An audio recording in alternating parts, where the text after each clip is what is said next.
Une grande histoire de la Maison Chanel avec le cinéma. Le temps.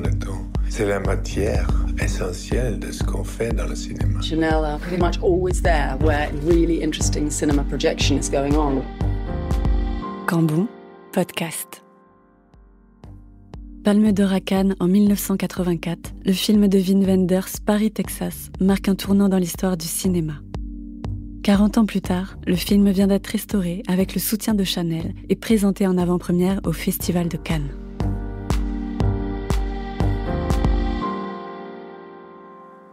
Paris, Texas, ça fait une énorme coupe dans ma vie. C'est presque la vie avant et la vie après. J'étais plus un jeune cinéaste qui pouvait faire ce qu'il voulait. Tout d'un coup, il y avait des grandes expectations. C'était le moment peut-être le plus difficile de ma vie parce que je ne connaissais pas ça, l'expectation, et la pression que ça faisait. Le succès, c'est beaucoup plus difficile à digérer que le contraire. Le film, c'est un autre film aujourd'hui, bien que, évidemment, on n'a rien changé. Je vois un autre film maintenant. Je suis content du film que je vois, mais c'était certainement un autre film que j'ai vu en 84.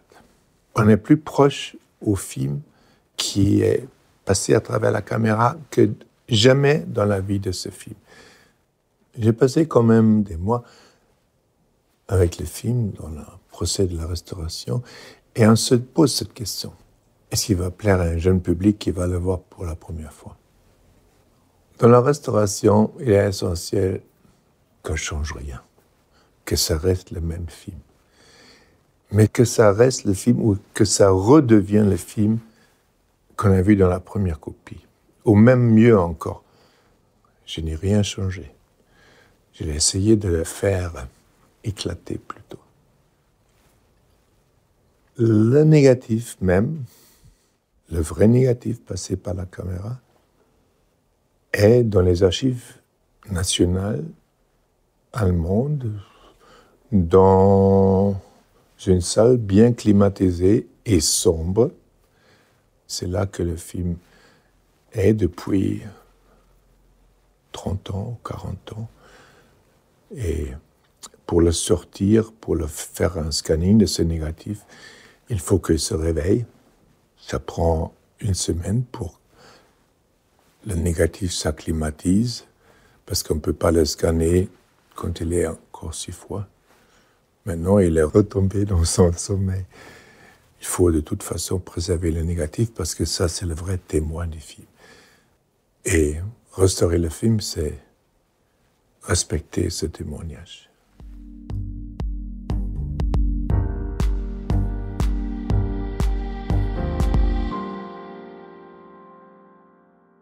Le temps. C'est la matière essentielle de ce qu'on fait dans le cinéma. Un film consiste d'un certain nombre de plans. Paris, Texas, je crois, c'est à peu près 500 plans. Et chaque plan, pour ainsi dire, c'est une pièce de temps. Et dans le montage, avec tous ces briques et toutes ces pierres, tous ces éléments, morceaux de temps, on essaie de construire un bâtiment dans le temps. Chaque film est une architecture dans le temps.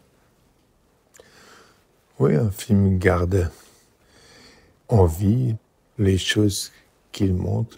Maintenant, on ne va jamais reconnaître le petit village que nous, on a tourné. Alors, les films montrent souvent un monde qui n'existe plus. Un film peut préserver choses, les gens, la lumière, des villes, des paysages. C'est aussi pour ça que c'est important de préserver les films, pour que ce témoignage persiste. Je me suis toujours dit, une partie de mon travail de metteur en scène, c'est aussi un préservateur de paysages, de choses, d'idées aussi qui disparaissent. Prétexte, c'est vraiment un petit diamant, pas seulement pour la culture de cinéma, mais pour notre culture européenne.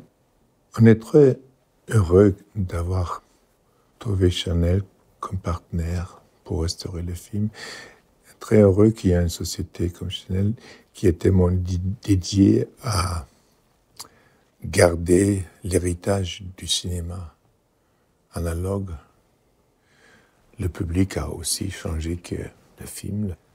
J'ai montré le film à mes amis. Quand on a terminé la restauration, on a fait une grande séance à Berlin. Bon, la plupart l'avaient vu à l'époque. Ils étaient jeunes, ils n'avaient pas encore des gosses. Ils n'étaient pas encore parents. Et je me suis rendu compte, c'est ça ce qui change, c'est le public. C'est pas le film. J'ai parlé avec pas mal de jeunes après qui n'avaient jamais vu le film et qui étaient profondément touchés. Et je sais ce que c'est. Je sais, parce que c'est vraiment une histoire assez existentielle que le film raconte, un désir d'un homme pour sa femme et pour sa famille.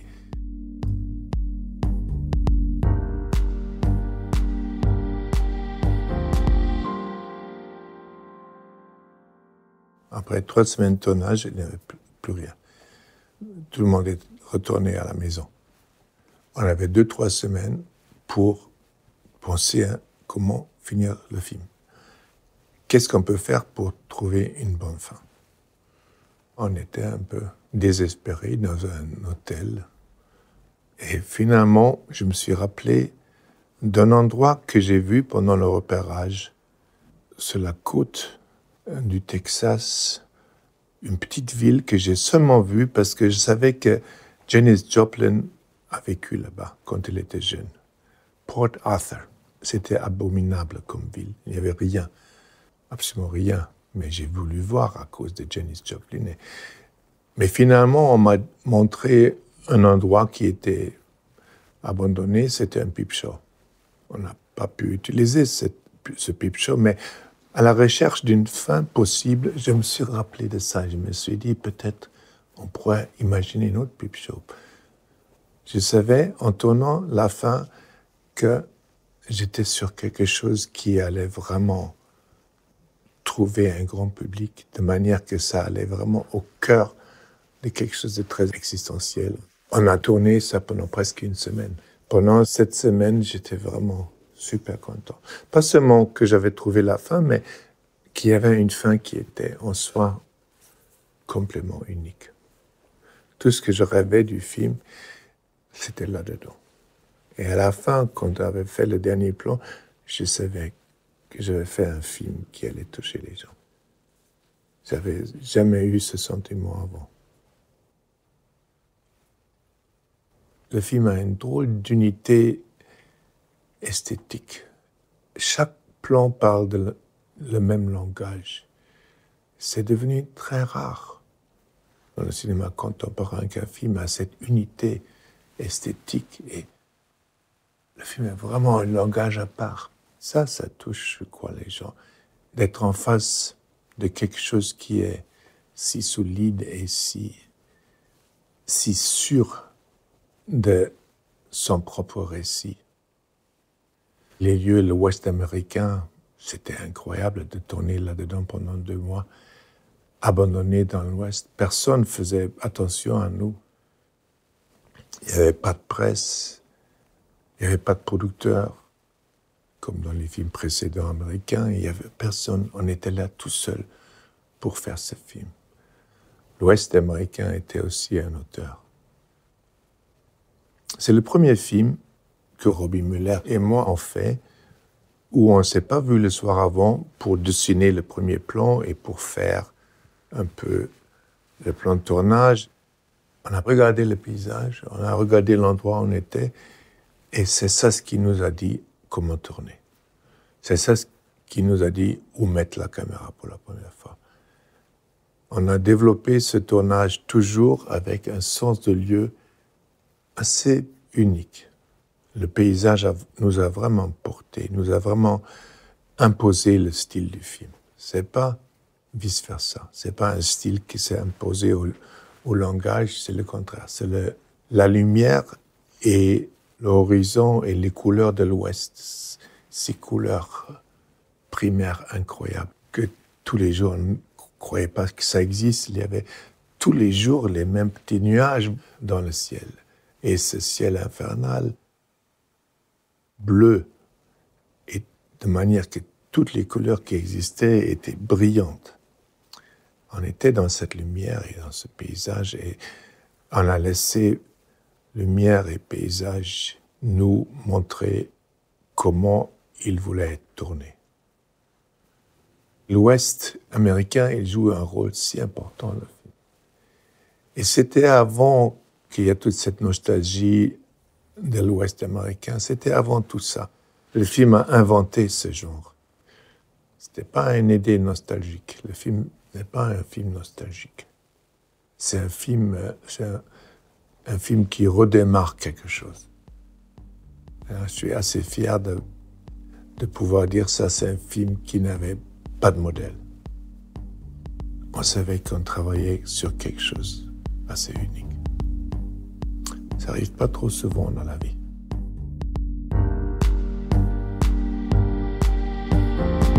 Cambon, podcast.